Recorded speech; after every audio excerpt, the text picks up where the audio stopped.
नेहा सिंह राठौर जो इस तरीके की बयानबाजी कर रही हैं, उनके बयानों को पाकिस्तान अपने डोजियर में यूज़ कर रहा है, कितना सही है? इस देश के अंदर लोग कह रहे हैं देशद्रोह का मुकदमा लगना चाहिए।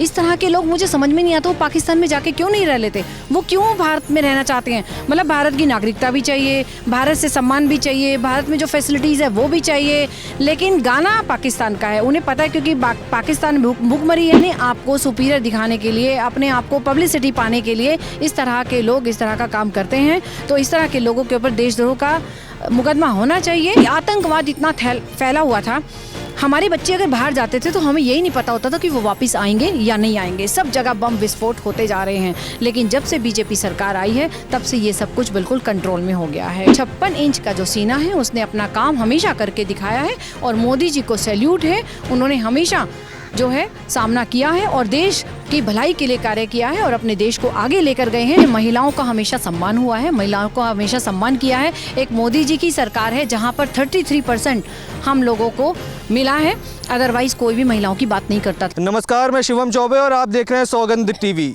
यूपी में काबा से मशहूर हुई गायिका नेहा सिंह राठौर सीज़फायर को लेकर सवालात खड़े करती अपने गीतों के माध्यम से ये बताना चाहती हैं कि प्रधानमंत्री मोदी कायर है और उन्होंने सीज़फायर कराने के लिए ट्रंप को हायर किया है।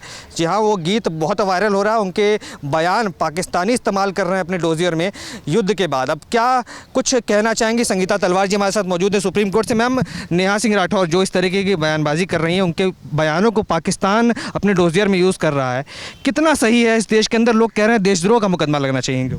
बिल्कुल सही कह रहे हैं लोग, देशद्रोह का मुकदमा चलना चाहिए। जो इस तरह की हरकतें कर रहे हैं और पाकिस्तानी उनके गानों को चला रहे हैं, वो पाकिस्तान को सपोर्ट कर रही है।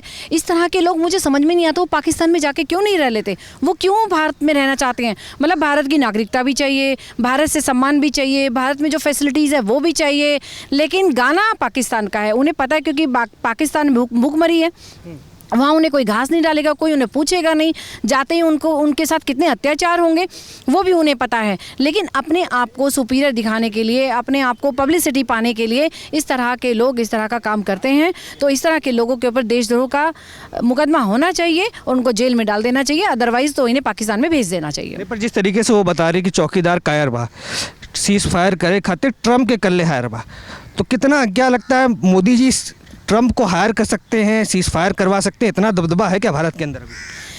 देखिए, जब किसी को कुछ नहीं पता होता या जानबूझ के इस तरह की हरकतें वो लोग करते हैं कि लोग हमारी तरफ अट्रैक्ट हों, तो वो इसलिए ऐसा कह रही हैं। आपने देखा होगा जब पहले था पाकिस्तान हमारे ऊपर हर समय हावी रहता था, अभी अटैक हो रहा है, अभी ये हो रहा है, हम उनसे मिल रहे हैं, हम उनसे बातचीत कर रहे हैं, यही सब कुछ होता रहता था।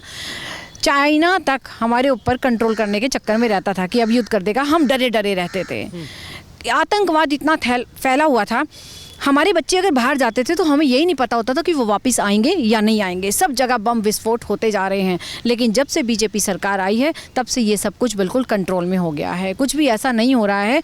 पाकिस्तान को हम डायरेक्ट उन्हें जवाब देते हैं, हम उनसे बात नहीं करते हैं। चाइना तक चुप बैठा हुआ है, अमेरिका भी जो हमें धमकियां देता फिरता था, हमारा बिचौलिया बनता फिरता था, वो भी चुप बैठा हुआ है। तो हम उसे बिचौलिया कैसे बना सकते हैं या हम ट्रम्प कार्ड कैसे खेल सकते हैं?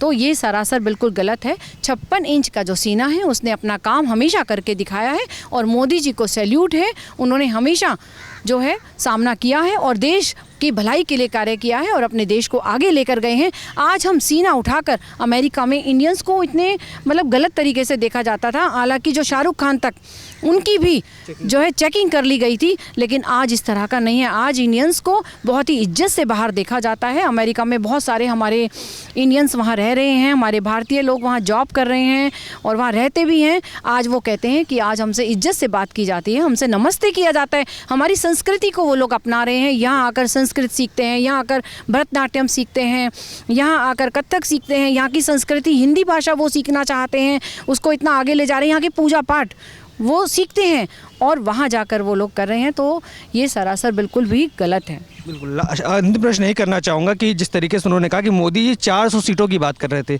400 सीटें नहीं आ पाई, तो अब एक महिला के ऊपर 400 FIR दर्ज कराकर कहीं ना कहीं अपनी कायरता दिखा रहे हैं, क्या कहना चाहिए? देखिए, महिलाओं का हमेशा सम्मान हुआ है, महिलाओं को हमेशा सम्मान किया है। एक मोदी जी की सरकार है जहाँ पर 33% हम लोगों को मिला है, अदरवाइज़ कोई भी महिलाओं की बात नहीं करता था। वरना हर समय लोग ये सोचते थे कि महिला तो कुछ करने के लायक ही नहीं है।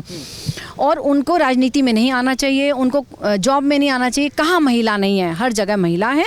तो ये बिल्कुल सरासर गलत उन्होंने इल्ज़ाम लगाया है। हो सकता है उनका कोई इस तरह का सेल्फ वो कुछ रहा हो, तो इसलिए वो इस तरह का इल्ज़ाम लगा रही हैं। जिस तरीके से देखा, संगीता तलवार जी हमारे साथ मौजूद थी, जिन्होंने बताया कि जो भी गायिका नेहा सिंह राठौर इस तरीके की बयानबाजी कर रही, तुकबंदियाँ पेश कर रही, कहीं ना कहीं वो राजनीति से प्रेरित है। लगातार पाकिस्तान को करारा जवाब देना भारत की हमेशा से एक पॉलिसी रही है और 2014 के बाद ये पॉलिसी और सख्त हुई है नरेंद्र मोदी के आने के बाद। आपके क्या विचार है, कमेंट्स में लिख डालिए और तमाम ऐसी खबरों के लिए बने रहे। देखते रहे सौगंध टीवी। धन्यवाद। आप देख रहे हैं सौगंध टीवी, सौगंध वतन की।